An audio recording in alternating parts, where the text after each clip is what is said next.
He establishes his character as an intelligent villain.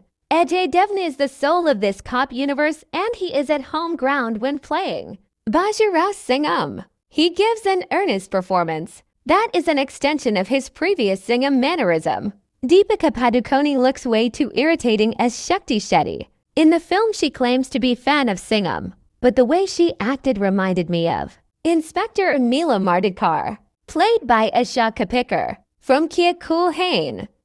She walked and talked like her, and the remaining characteristics were taken from Simba's character.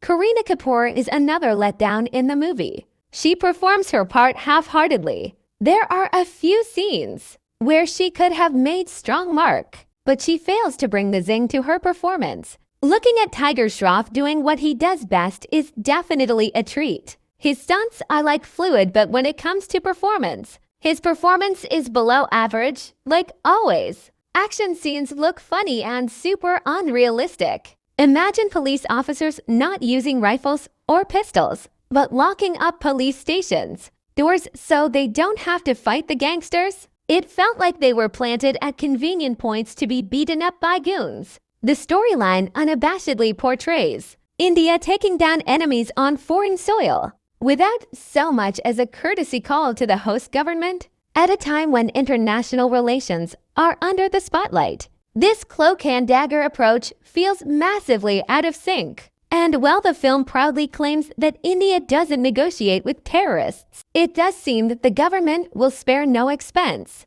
when it's about rescuing Bajirao's wife. And for the grand finale, the Goy sends an entire aircraft carrier into international waters to retrieve 6 low-ranking officers from an undercover mission, only for the Sri Lankan police to conveniently show up and nab the villain, who's already deceased, mind you. Not a peep from the global community either. Seems like clandestine has taken on a whole new meaning. Singhum, again, is classic masala cinema, designed to stir up sentimental ties to the Ramayana for that emotional pull, while layering on heavy action and explosions. It's tailor-made for the masses, especially those front row fans who live for big blasts and over-the-top moments. There's a crowded lineup of heroes, a good dose of mindless action, and the same brand of comedy that's been recycled year after year. And then there's the Salman Khan cameo, quite a letdown. His father's iconic line